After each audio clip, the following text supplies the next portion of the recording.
So in the past 31 years, back in 1985, I got a field, so I'm only renting ground, got a field that worked out very nicely, and it was somewhat of an epiphany that maybe I'm doing the wrong thing as I kept on needing bigger tractors, bigger rollers, bigger rippers to handle the cloddy, tough conditions, and I was spending more money and my bottom line was going down. And this ground, kind of everything went smoothly, and it was just sort of like, I don't have to farm the way I'm farming. Maybe there's a better way to do it. And this person that I got the field from took really good care of the soil. It was really nice shape, put a lot of biomass in the ground, and so that's what started changing my thinking. So the last 31 years, I've sort of been on, unknowingly, a mission of building soil. At the time, I didn't have designs. Almost everything that's happened on my farm has been serendipitous, fortunate discovery by accident. I'd like to claim that I had this master plan that I saw out 31 years ago, but no, there's been a lot of stumbles, huge amount of mistakes, gargantuous mistakes, but I've stayed with it, and now the farm is running very well. We farm in this manner because our yields continue to trend upwards every year on every crop, generally speaking. Of course, it's never pure in farming in any ways, while our costs and our risks have lessened. Okay, so my conversation is driven, there's a lot of feel good about, well, soil health, and you're doing it to save the environment, and you're doing it for your employees and all this. Okay, my position is, by me being extraordinarily sensitive to building up soil, it's making me a lot of money, okay? If a side benefit is I'm possibly helping to save the earth, so much the better, okay? But the two go hand in hand. It's very important that especially for farmers, that they understand that I'm finding that the best way to make money is take care of the soil, okay? This is what I am, and I can tell when things are right. When I walk in my field, or I walk in someone else's field, if I feel like I'm walking on a road, a concrete, okay, the guy's got a problem. If I'm walking on a field that's like marshmallows or a sponge, yeah, you're on it, you got it. So these are the things, use your senses to tell you what's going on. And then finally, as far as the habits and practices, is I'm becoming more and more aware that it was putting too much emphasis on the NPK. Okay, there's three ways to evaluate soil. Some's the chemical or the mineral, some's the biological, and some's the physical. And I'm trending more and more trying to understand the biological and the physical. The biological hasn't been developed very well. I was doing in the past, and I would get reports, and I didn't even know what language it was in.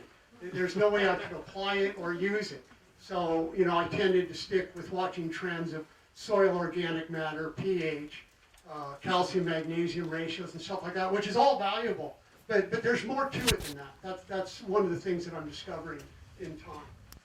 So we're finding that we're using less fertilizer, less water, up to 20%. Just as an example, on the tomatoes, I used to put a liquid fertilizer with a drench. I used to put a granular 6 inches down, 6 inches away, and then put some compost to boot. Now I'm down just to the compost, and the compost rate has gone down. Deep tillage is reduced. We still do some deep tillage, but we're down to 1 or no passes, depending on the rotation. Crust is no longer in our vocabulary. We simply don't get crust. The soil structure has changed that much that it's not even a consideration. And that's one of those serendipitous references I made, that we, just like 3 or 4 or 5 years into this, I realized that we didn't have a crust, but I didn't know that was what was going to happen. And we found that in many phases of our operation. Disease and insect have diminished. I've got a poster on that. We have more of a margin of error, resilience of the plants. I've got a poster on that. One that I think is advantageous for everyone, particularly in the farm community, is we're positioning ourselves for the regulatory tidal wave. Okay, farmers are either going to stop the government from crawling down our throats, or we're going to do stuff to maybe not make it so for them to have a reason to do it. So, you know, soil health, soil management, building it up, you know, you're using less nitrogen, you're using less water, you have less dust, you have less or no erosion. You know, you're moving in the right way that people can just leave you alone so you can farm. Why are you doing things different than everyone else in terms of managing your soil? Health, the reason I'm doing it is that I'm finding that I'm increasing yields consistently, and I'm also decreasing my cost and risk. Yeah, I'm just finding as I can put biomass into the ground is good, but theoretically, and I'm seeing results of having something, a live root in the ground 365 days a year, if possible. I'm finding simple, sort of low-cost methods of getting some crops that I can plant that don't cost a lot, but they're alive and they're growing, and they're just promoting keeping the soil food web alive. So the results are that every aspect of my operation is benefiting. I'm finding that I'm using less nitrogen, I'm using less water, I don't have crust, I'm definitely finding the resilience to the vagaries of Mother Nature. The plants hold up, they're stronger, and I'm getting yields. And I wouldn't say it's a problem-free system, but it's less problems than I used to have. So for a farmer who hasn't dabbled in the sort of intensive soil building, I would suggest take a small field that you can afford to tinker with for 3 or 4 years and start a pretty intense program of putting into as much biomass in the ground as you can, a rotation that will add to that biomass input, and be patient. It might take 3 or 4 years to get the results, but from then on, that ground is your friend, not your enemy. Well, I'm not very scientific, but I found through time that my 5 senses tell me pretty much what's going on with the soil.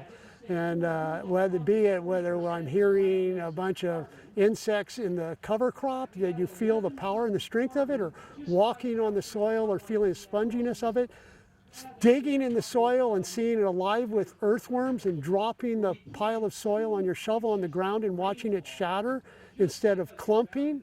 The smell of the soil tells you that it's right. You know, I know what the smell is like when it's not right. It's very ammonic. So yeah, I mean, it feels, all your senses are telling you this soil is going in the right direction.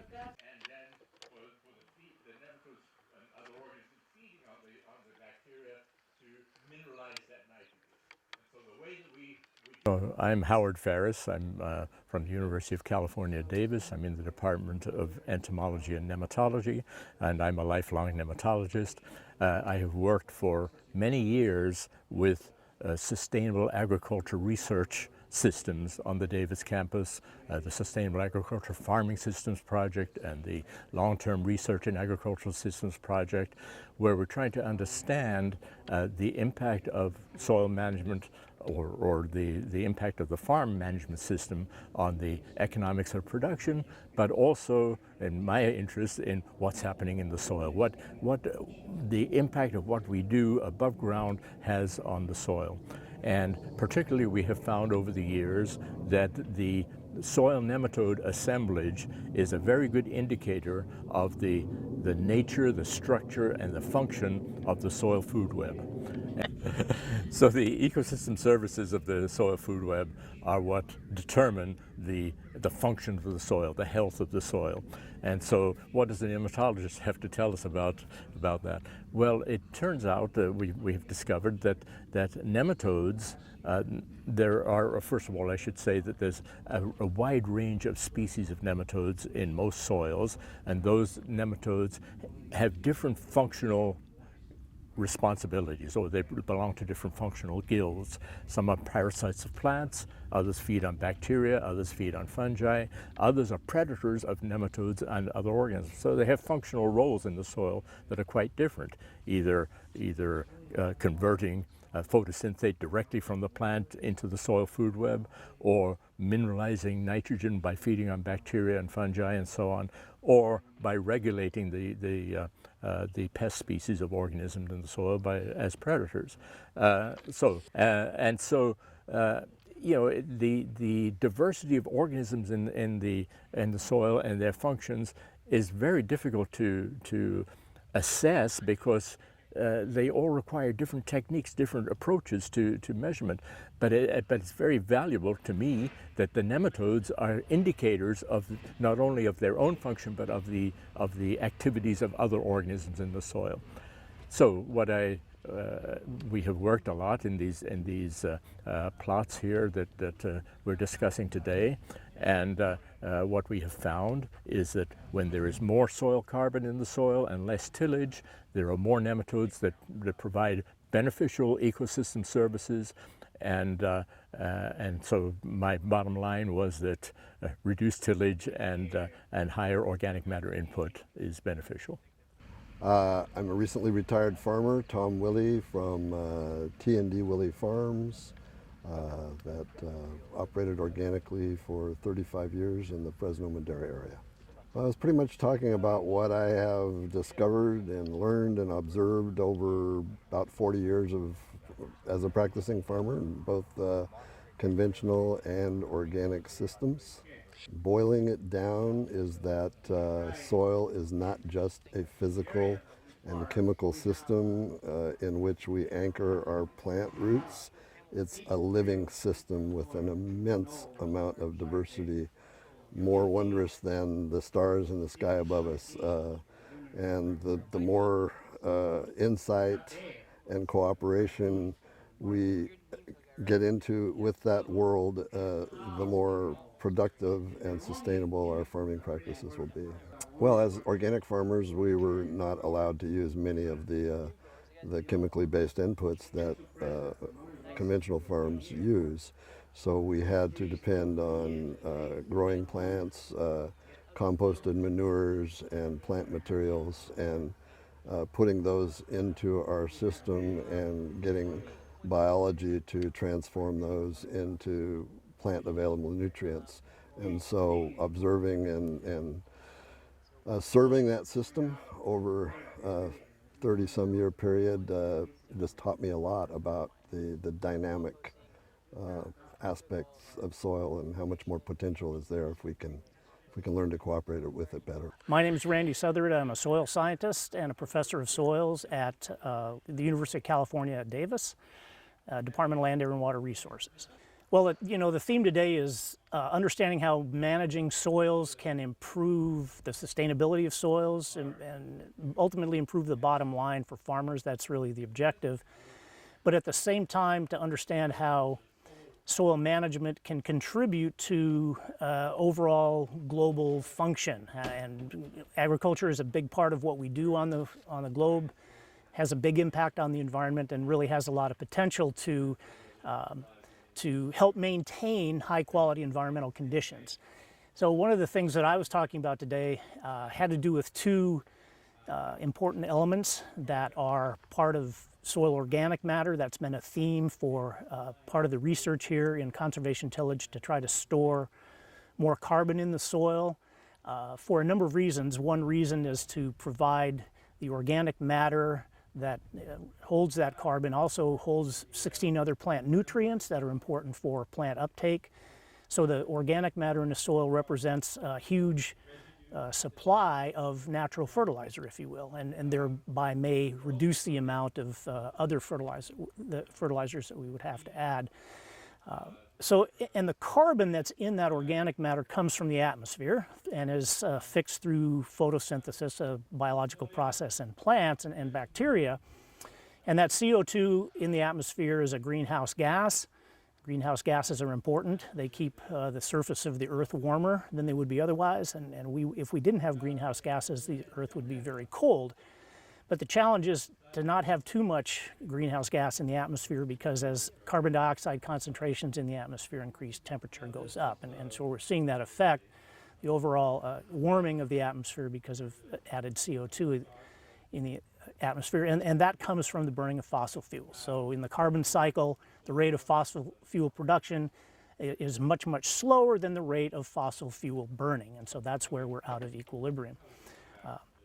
So one of the objectives here is to try to get some of that CO2 out of the atmosphere into soil organic matter and get it into the soil where it turns over more slowly and therefore can ultimately provide a place where some of that excess CO2 from fossil fuel burning to go.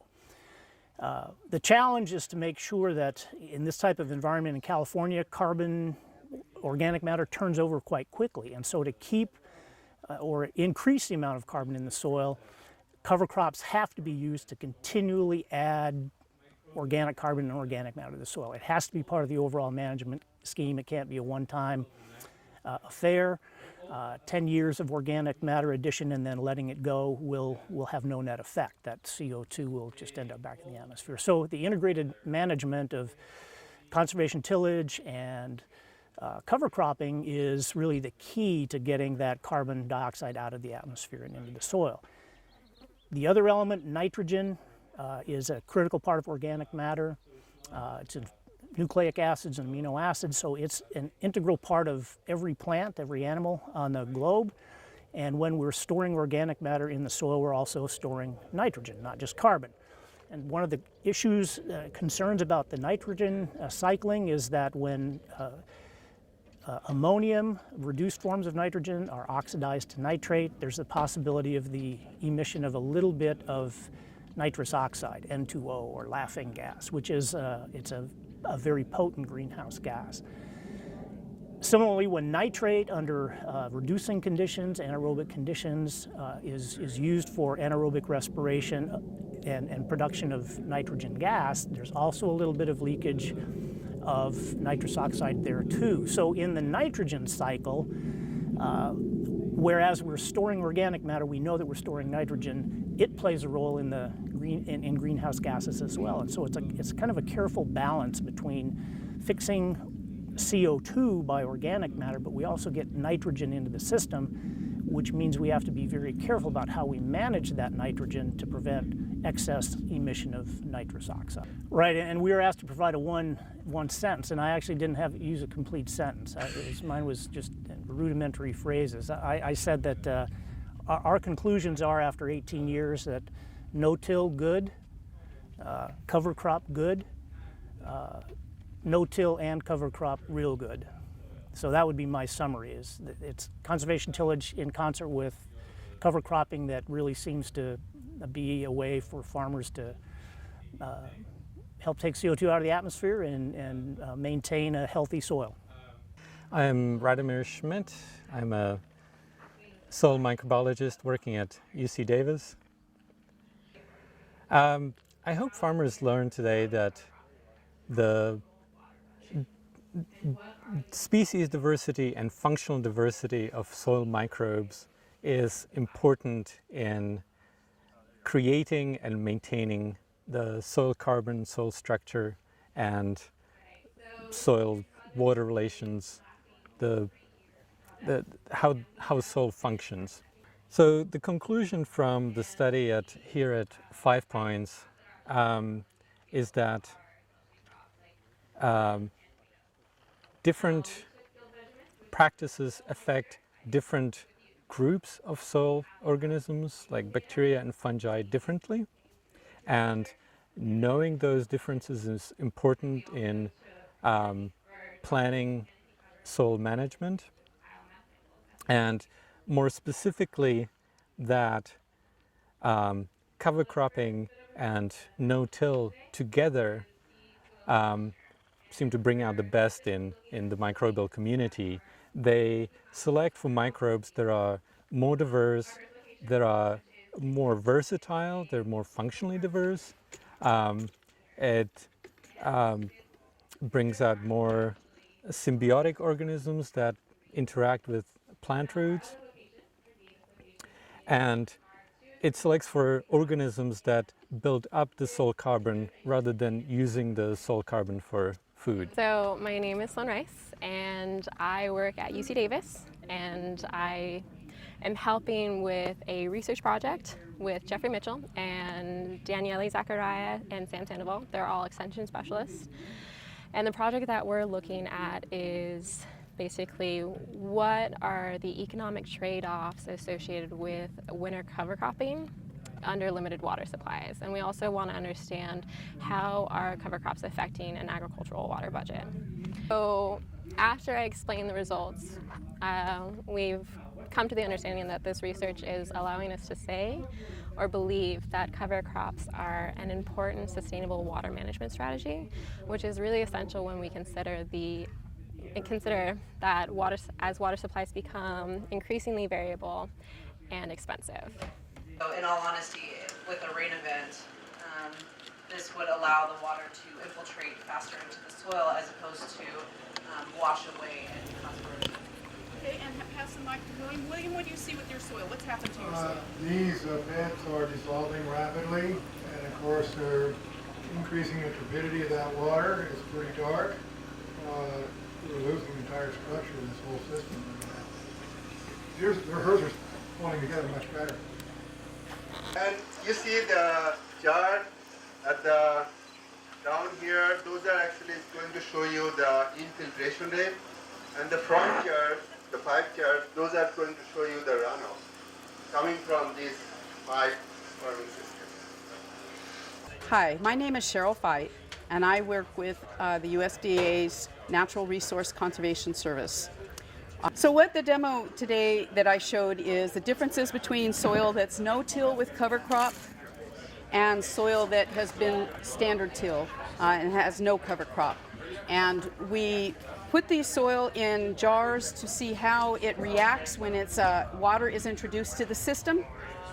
And what we discovered is that the no-till soil holds together nicely because it has all the pore spaces preserved, whereas the standard till soil completely dissolved and fell apart. And if you want to think about soil, the no-till soil is more like cottage cheese with lots of little structure and pore spaces in it, whereas the standard till is more like American processed cheese. It's very solid, there's no air spaces in it per se, and it won't hold water.